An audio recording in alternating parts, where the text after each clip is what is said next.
रात का समय था। चारों ओर घुप अंधेरा छाया हुआ था। केवल एक ही कमरा प्रकाशित था। वहाँ 4 मोमबत्तियां जल रही थी। चारों मोमबत्तियां एकांत देख आपस में बातें करने लगी। पहली मोमबत्ती बोली, मैं शांति हूँ।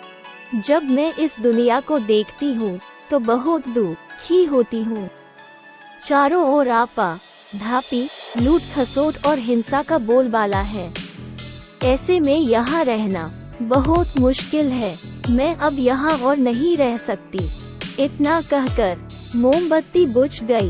दूसरी मोमबत्ती भी अपने मन की बात कहने लगी, मैं विश्वास हूँ।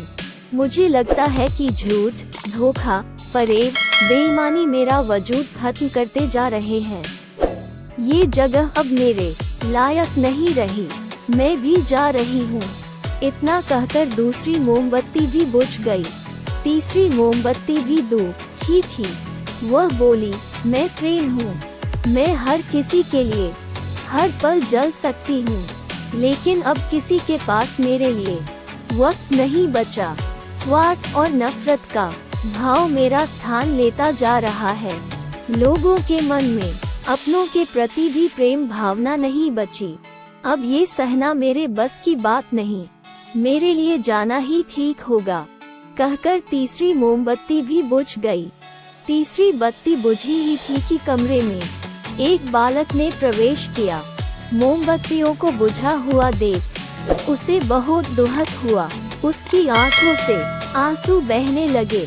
दुखी मन से वो बोला, इस तरह बीच में ही मेरे जीवन में अंधेरा कर कैसे जा सकती हो तुम? तुम्हें तो अंत तक पूरा जलना था, लेकिन तुमने मेरा साथ छोड़ दिया। अब मैं क्या करूँगा?